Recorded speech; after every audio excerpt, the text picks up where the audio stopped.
Nalingi kutanga likomi psaume 25 psaume ya Dawidi epa na yo nkolo nazotombola elimo na ngai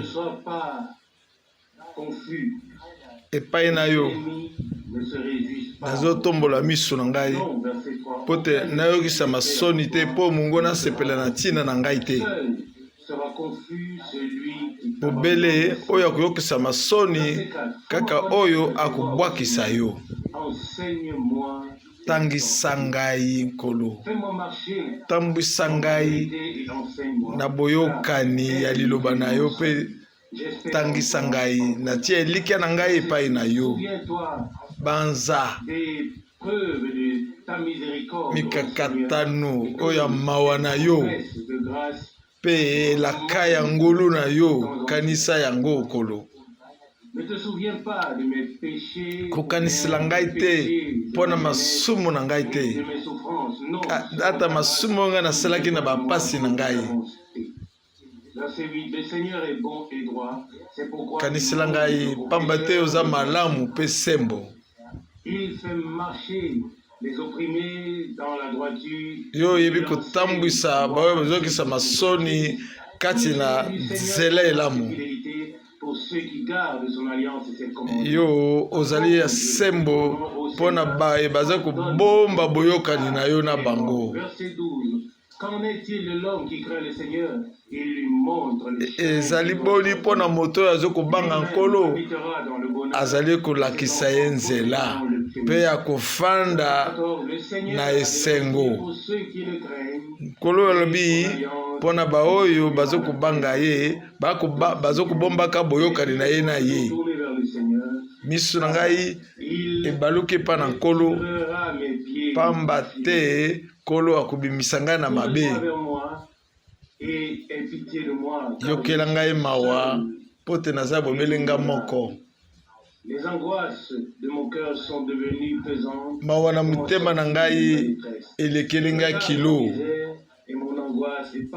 Tala mawa na ngai, tala bapasi na ngai, yokela ngai mawa.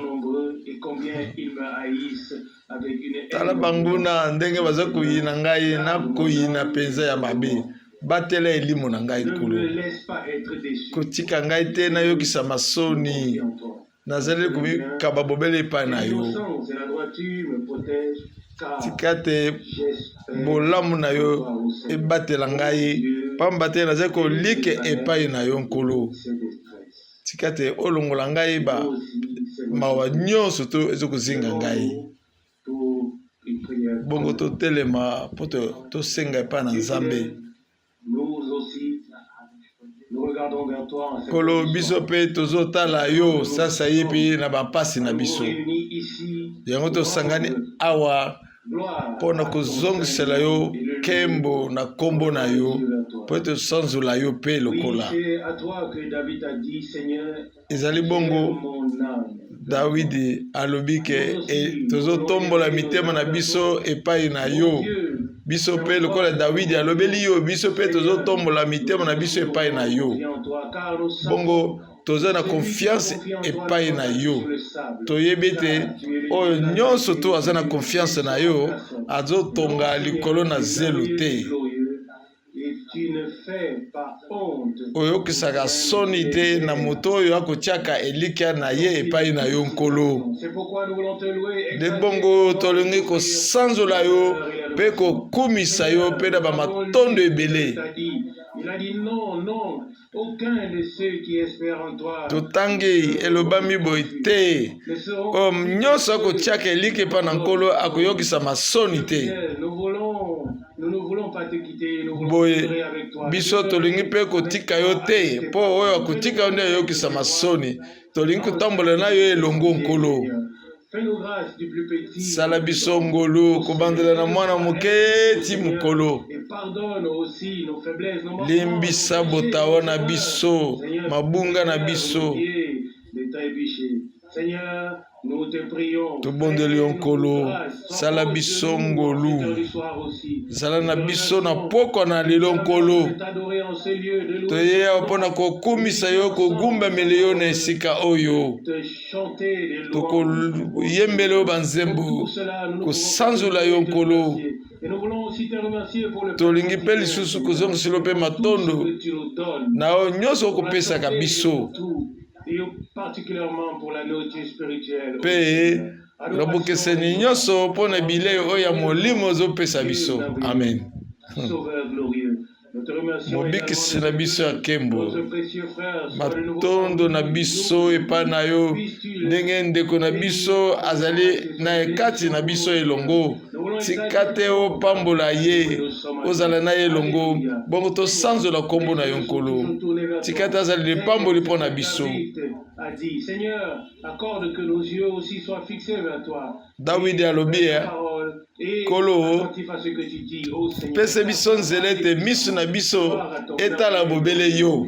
Alleluya. Na boye tosenga na kombo na Yesu Kristo amen. La parole de Dieu est toujours bonne. Liloba na Nzambe ezalaka kitoko.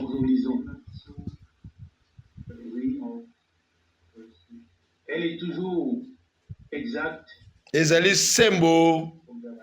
Elle redresse, elle console, ezo exhorte, elle instruit. Kangola, ezo lendisa, ezo tangisa.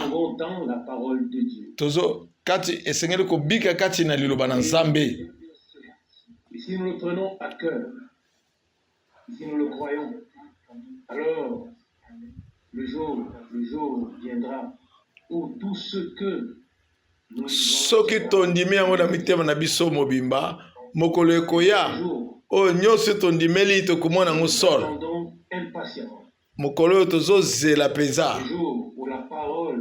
oyo liloba na Nzambe ekotatolama kati na biso bongo Nzambe akozwa lokumu na ye.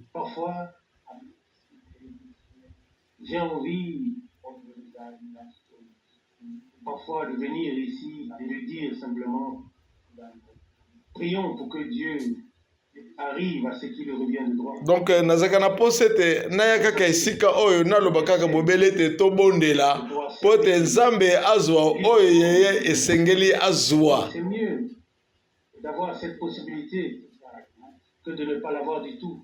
Malamu kutu tozala na mwa ngonga oyo ke na esika te tozangela yango. Il n'y a personne qui puisse toujours tout rejeter ou laisser tomber, et surtout pas quand on est entré dans ce monde avec un cœur un peu tendre.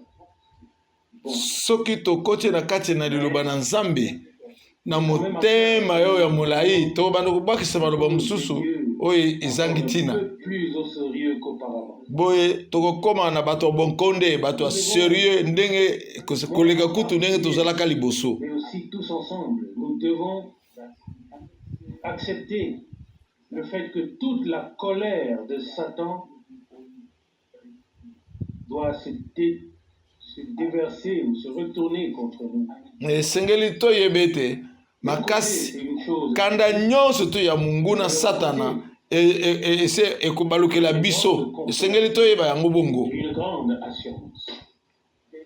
Car si Dieu n'avait rien prévu, alors l'ennemi na sukisami ete na kati na motema na ngai soki Nzambe abongisaki te eloko mpo na biso me munguna akoki koatake biso te. Ce sont les personnes qui ont, oui, très souvent ou assez invoqué le nom du Seigneur, mais qui vont très loin dans tout ce qu'elles font ou disent. Bato bazali babelelaka kombo na nkolo kasi bakendeke mosika na mayo baza koloba. La cause de Dieu.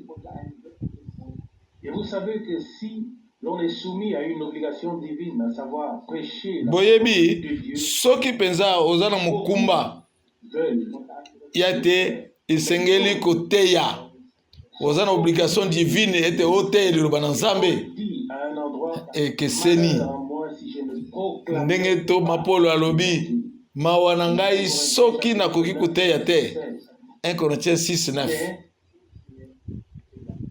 Il y a aussi des choses qui pèsent sur moi personnellement pour que je vienne de manière et qui m'empêchent de venir de manière joyeuse et rayonnante. Nazala makambo mosusu pe etungisaka ngai boye esalaka ete ata na kati na losambo nazalaka na ndenge ya esengo te. Des âmes précieuses, si je connais bien la parole de Dieu, mais les âmes précieuses, oui, alors n'auront aucune chance dans ces conditions. Il y a une parole dans l'Épître aux Hébreux au chapitre 10 qui dit que si quelqu'un ou si quelque chose est fait délibérément, alors avec une intention, alors le pardon elobami boye soki likambo moko esalami na bonsomi nyonso tu na likambo ya bongo bolimbisi ekozala te mutu mpe akoki kosala libunga kasi ebele basalaka mabunga mutu akoki kobeta libaku kasi oyo mpenza ayebi ke oyo ezali mabe me akosalela yango oyo ayebi ke oyo nakoki kosala yango te me asali yango kaka. Et c'est le problème qui me touche le plus. Wana nde likambo esimbaka ngai na motema makasi. Pour moi, chaque âme est précieuse. Bote elimu nyonso to eza na mutuya. Et surtout, lorsqu'on est proche des personnes et que l'on soit ou qu'on puisse être devant le développement d'une situation, mais impuissant. Eza lokola okutani na bato kasi likambo moko boye na mabe esalami mwayo oloba yango ezali te omoni lokola oza impuissant mpona koloba likambo wana kaka ifoka nsengeleka Nzambe ye moko akata likambo ya bongo. Mais il me tient véritablement à cœur. Kasi nazali likambo ngo na motema po te biso banso elongo tobondela Nzambe afungola biso misu nzela oyo ezo kosimba. Nasi nalobi yango ntango mosusu na nkolo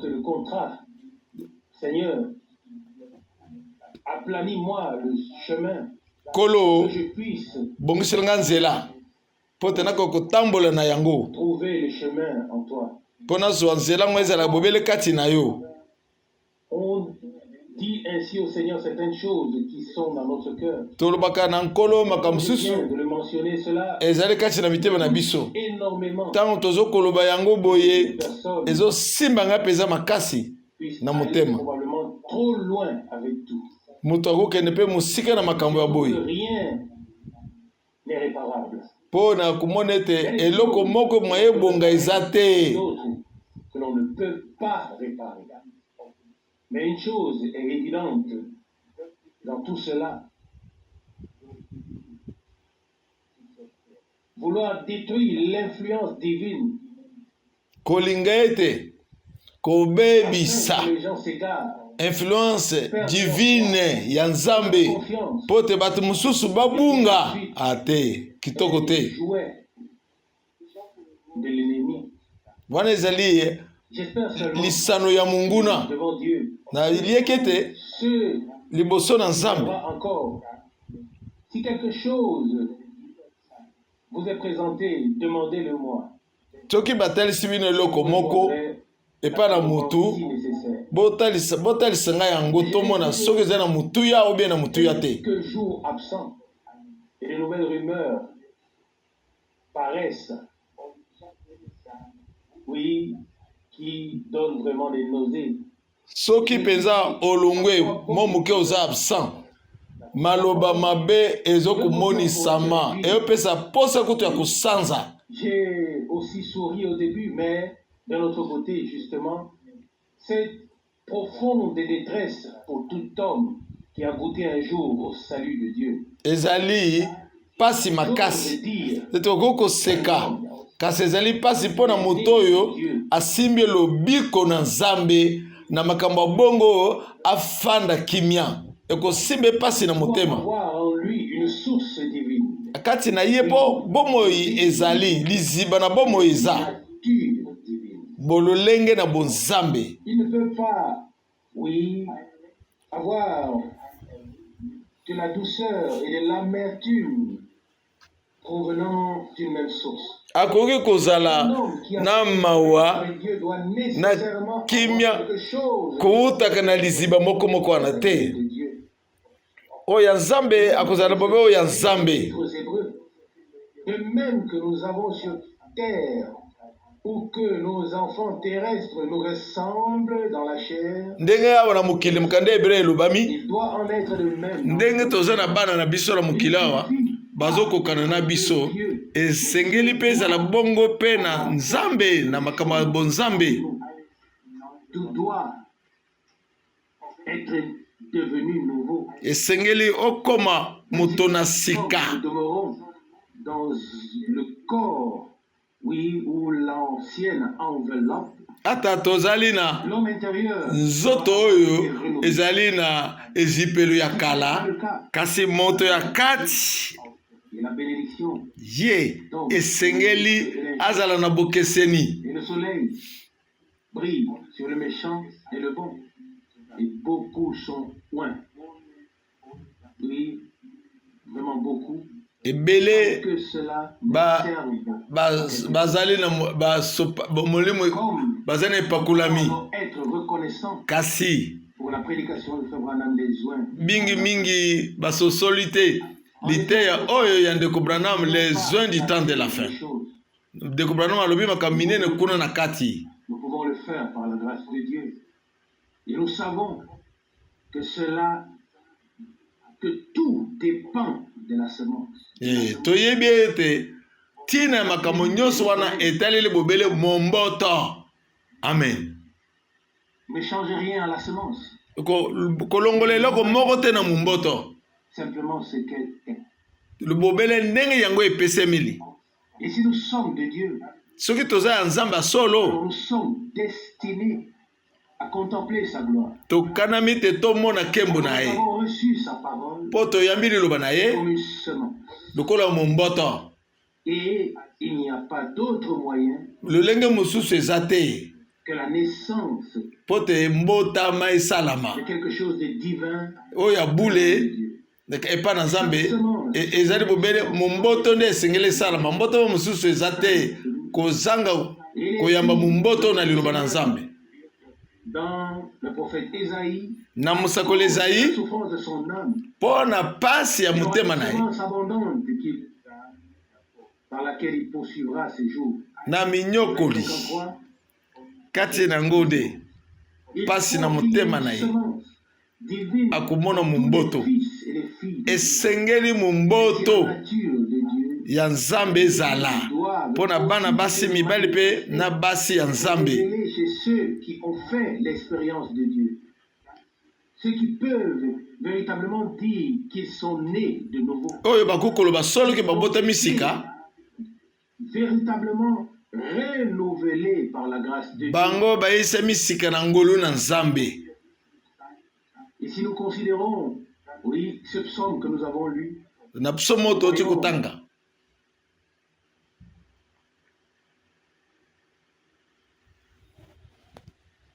que les hommes de Dieu ont dû passer par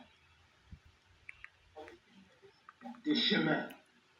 tomoni malamu ete na psomo toti kotanga bato na Nzambe ebele baleki na banzela ya J'aurais pu pasi. avoir une très belle vie si je n'avais pas été placé au service du Seigneur. Nalingaki kozala na bomo ya kitoko soki natiamaki te na mosala na Nzambe. C'est vrai. Devant mes yeux. Mais du fait que Dieu avait prévu quelque chose, et peut-être même l'un des plus grands buts, Lokola Nzambe abongisaki eloko moko na mutuya koleka de l'Église du Nouveau Testament. Maintenant, où il s'agit véritablement de clarifier. Donc na ngonga oyo esengeli eklezia oyo ya kondima na sika. Révéler fondamentalement. Yango wana nde esengeli loba na Nzambe efungwama. Véritable. Eko ya solo solo. Harmonieuse. Donc ezala na bolamu. Depuis Moïse. Uta Moshe de Genèse ti Apocalypse. Alors nous comprenons que l'ennemi soit très très en colère. Alors naboye esengeli kusose munguna esengeli za na kanda makasi. Po kolinga te ke bino boyebe makambo nyonso. Rien ne l'a plus bouleversé que cela. Et wana nde pesi bulu yeke na munguna Satan. Agir sous un manteau pieux. Azo koba kosala na elamba moko Même encore supporté. ya boboto. Mais ça ne devait pas être le cas. Kasi Le prix est très élevé. ata kubongo Oui.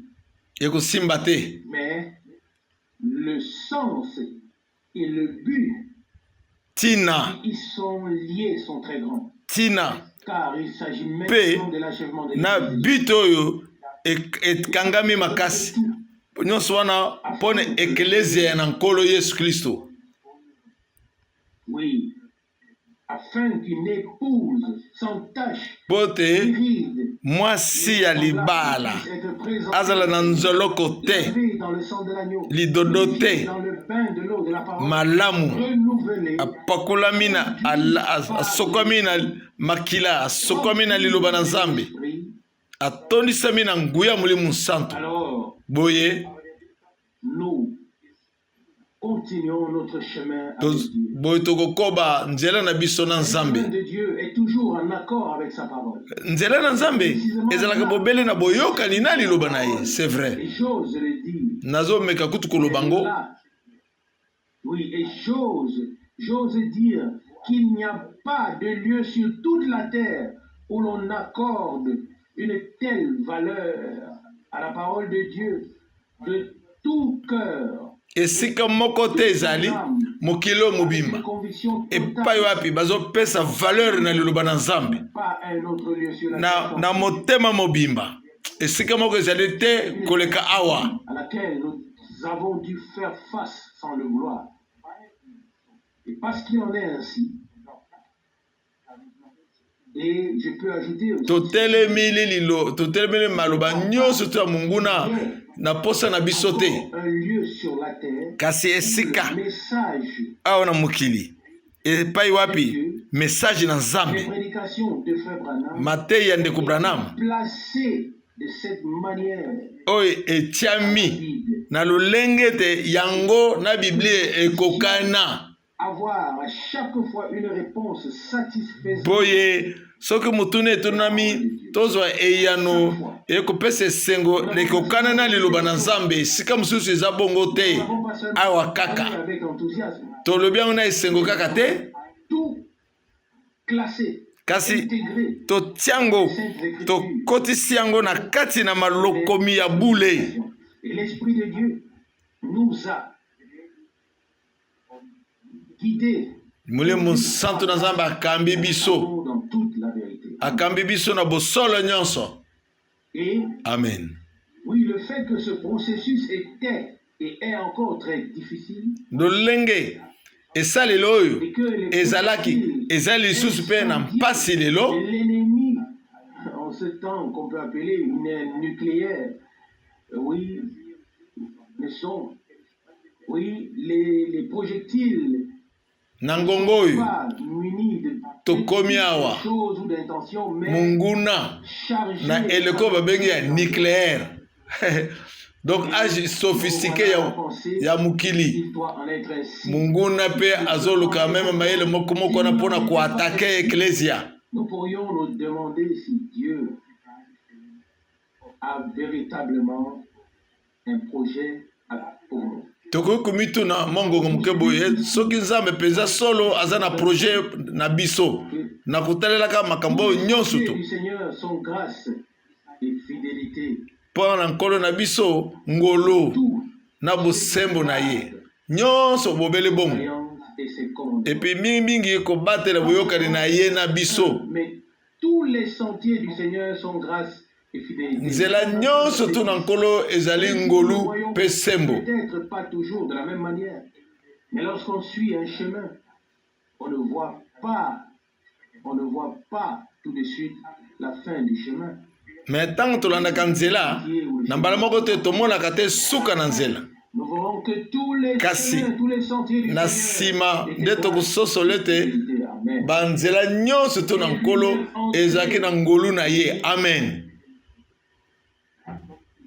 En jugement à cause de la grâce. Puis il ajoute, suite du verset 10, pour ceux qui gardent son alliance et ses commandements. Pona ba oyo De la chose. baza Il a kobatela conclu une alliance avec nous. mitindo na ye A na boyokani. déposé ou placé ses commandements et sa parole dans nos cœurs. Ati malubwana kati na motema na ngai. Oui, pas faire autrement. Pona kosala eloko mosusu te. Sans cesse son chemin. Oui, Pona kolanda ye kaka na nzela na ye. placer sa grâce et sa fidélité. Atie biso ngolo na ye 12. pe na bosembo na ye liboso na biso. Qu'en est-il Molongo azomu na de mibale. le Seigneur lui montre le chemin qu'il doit choisir. Kolo na oyo alandi ye. Parce que ce verset, Kolo azolakisa nzela nini ye esengeli atambola. ça, c'est le cri de mon âme. Wai nde Montre-moi kobelela na motema na ngai. Kolo lakisa ngai nzela. le chemin Amen. que je dois suivre. Nzela oyo esengeli ngai nalanda. Praticable. Oyo Chemin nakoki kolanda. compatible avec la vie. Il est toujours très facile de dire Dieu me conduit. Mais une conduite de Dieu doit se faire dans les limites de la parole. Ebele oyokaka balobi oyo nzambe azokamba ngai. Kasi kokambama na liloba na nzambe esengeli ezala kati na mindelo ya liloba. Libanda na liloba te. Wana nde okambami na nzambe. Une méchanceté, c'est ce que je dis maintenant. Mais une sœur m'a appelé tout en désespoir. Kasi ezali na makambo ya yauli te. Ndeko mwasi abengi ngai asili kozanga espoir nyonso. Était ici, et dans cette région de Cologne. Et une autre sœur avait eu une révélation sur qui devait épouser qui. Et cette jeune fille Ndeko mwasi mosusu azalaki mpe na emoneseli na lelenka nyange kobala soki nani était arrivée au désespoir. Ah. Elle ne faisait que dire Seigneur, je veux bien le croire, mais donne-moi un peu d'amour ou d'affection pour le garçon que je dois épouser. akomaki ke Cette jeune fille, espoir esila ye akomi kosenga nzambe epesa ngai bolingo mpo na mwana mobali oyo ngai ningi ndobala que oui, l'autre sœur plus aînée, oyo au courage, ndeko mwasi oyo ya mokolo azwi courage na ye alobeli ye. et vous pouvez me croire. Si je peux donner un conseil, ce n'est qu'après tout ce que j'ai dû expérimenter. bokoki kondimela ngai soki nakopesa toli ezali kolandisa maimanso na biki. Jusqu'ici, il ne s'occupera que très peu de ce genre de choses. Pour cela, on n'a pas besoin de révélation. Et c'était comme une délivrance. Oui, pour les gens qui sont tourmentés et qui, bien sûr, eza na lokola bato bazolobaki révélation boye kuna eza makambo na mike nakoki kopesa bino toli okomona ke okoki mipesela makambo motindo bongo te. sa volonté par sa parole. Nzambe atalisaka bokano na ye na nzela liloba na ye. Et chaque homme qui C'est vrai. est dominé par les autres, Moto nyonso tu bato mosusu bazokonza likolo na ye. une autre puissance. Pour moi, il n'y a rien d'autre, il n'y a plus rien d'autre que la connaissance très claire de Dieu. Oyo nyonso tu bakonzi bango na bato mosusu. Kasi mpo na ngai eloko mosusu te kokamba ngai kaka bobele liloba na Nzambe. De la domination, de l'autorité de son mari, elle se place automatiquement sous l'autorité de Satan. soki mwasi Peut-être que c'est dur, alongwe na se ya bokambami ya mobali na ye position intermédiaire. azomitia mbala moko na se ya bokambami ya Une satana. position ou c'est l'autre.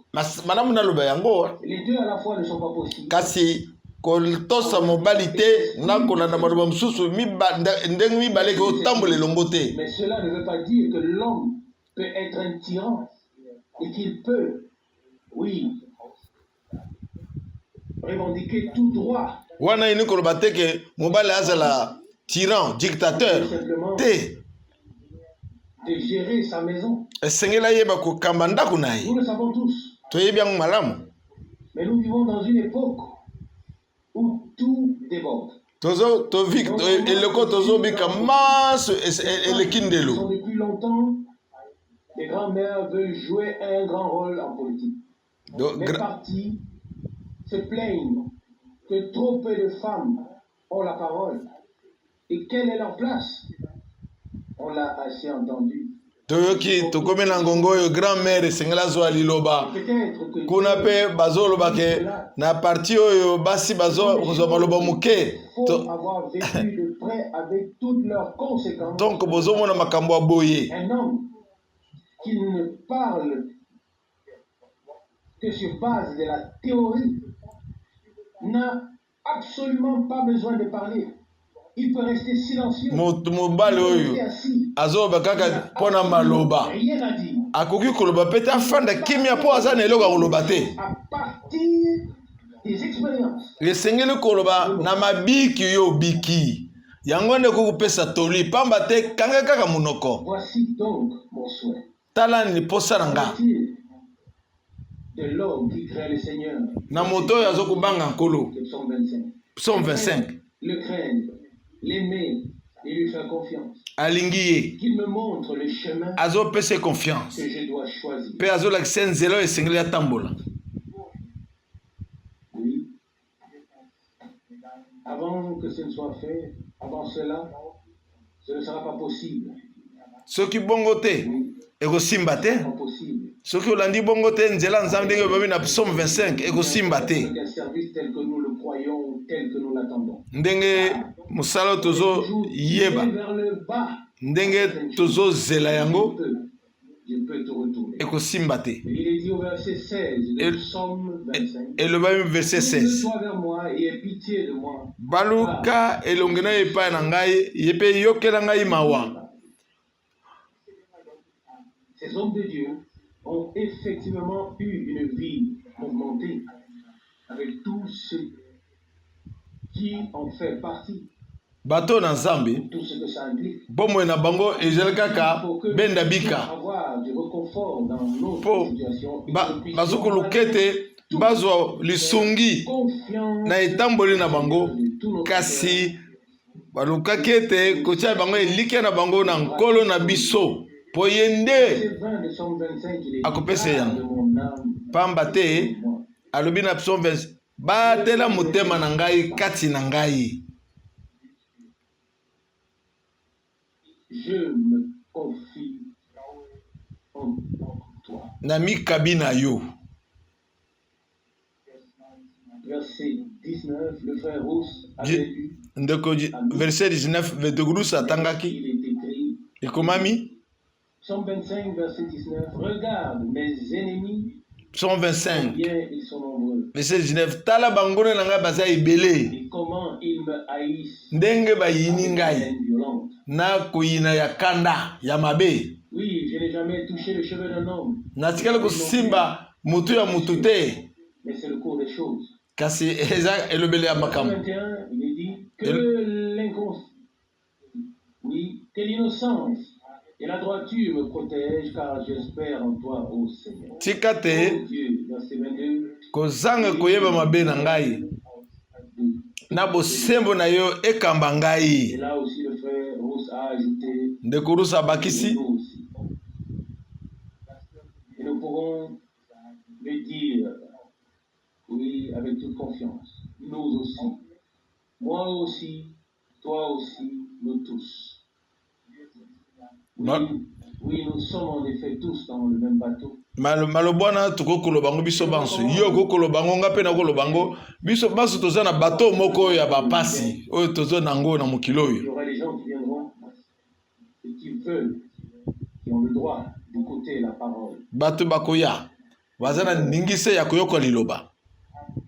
Mais cependant, nous avons fait confiance au Seigneur jusqu'ici. Sasa Et ipi nous continuerons topesi confiance na biso na nkolo. à l'avenir.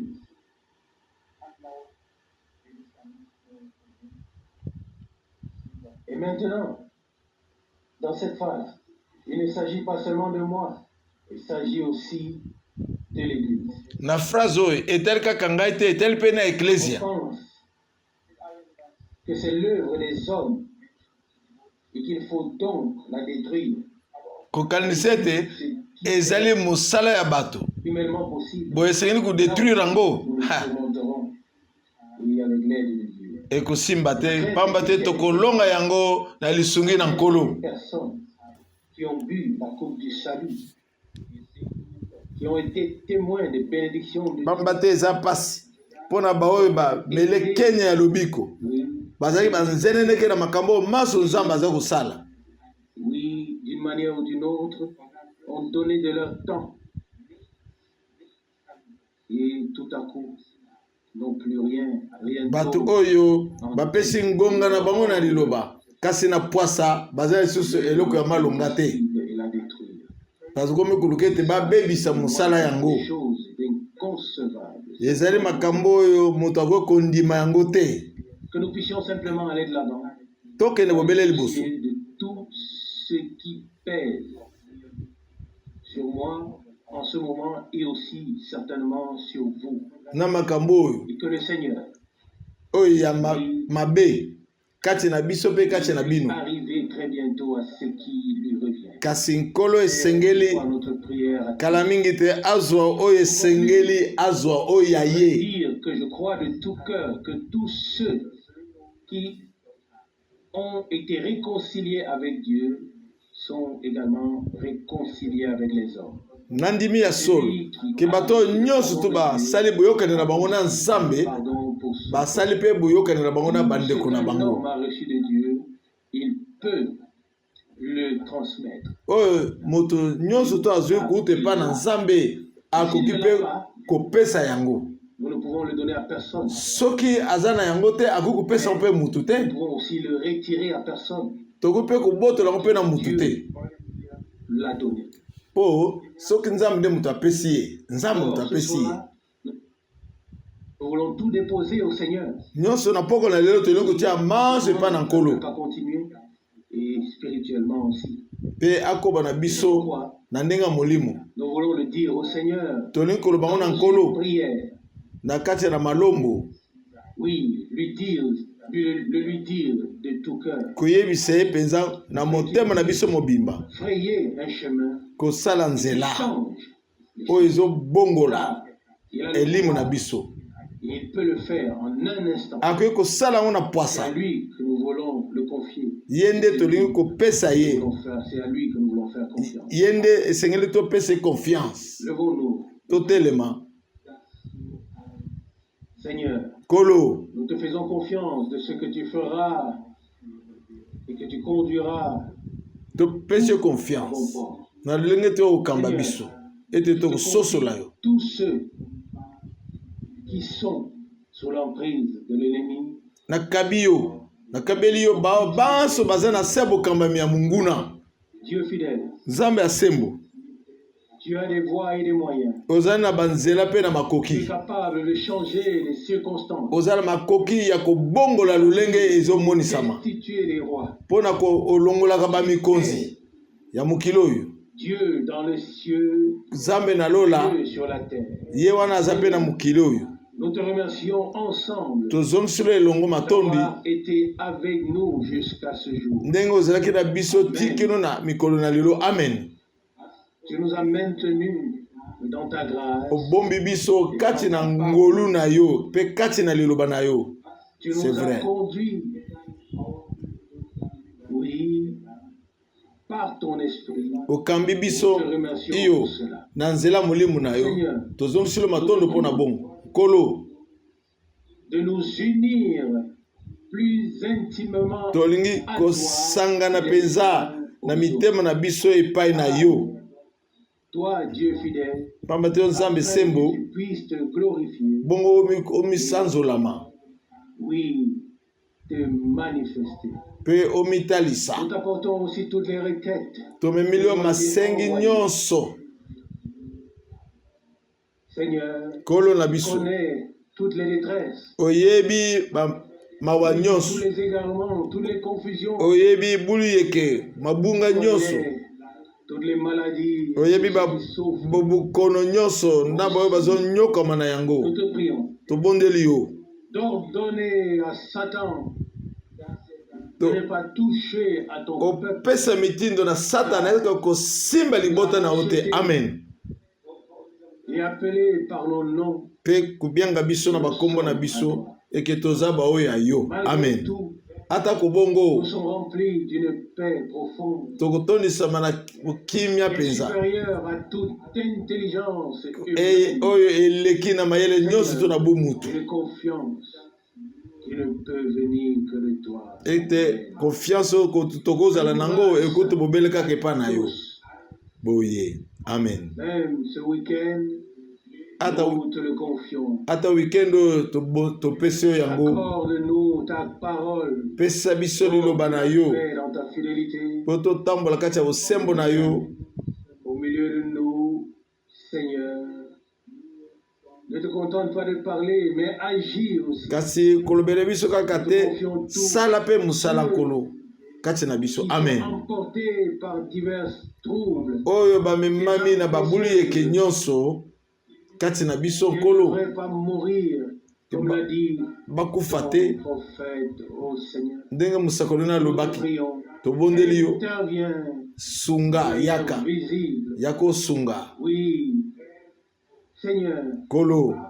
et toi, ton chemin avec moi, avec nous. Sala nzela na yo na ngai pe na biso kamba biso. Amen. Le droit chemin Pese à biso cause de na, ton nom. na nzelo ya solo na tine na kombo na yo nkolo. Avec tous ceux qui ont écouté ta parole, Amen. Na bao banso bayoki liloba na yo que nous puissions ensemble te louer to biso ya banso elongo et t'honorer. tokumisa yo tomiema yo. Alléluia. Alléluia. Sauveur, tu es le bon berger. Que tu Mobateli puisses suivre mobikisi yo ze mobateli malamu qui se sont égarés, ô Seigneur. okozongisa bayo babunga Qui nkolo. sommes-nous? On ne nous écoutera pas. Bakoyokela biso te biso baoyo banani bakoyokela biso te. Qui a donné ta vie. Kasi yo nde opesa bomoi na yo mpona bampate na yo. Alléluia. Capable de tout faire. Yo oza na manso esengeli kosala.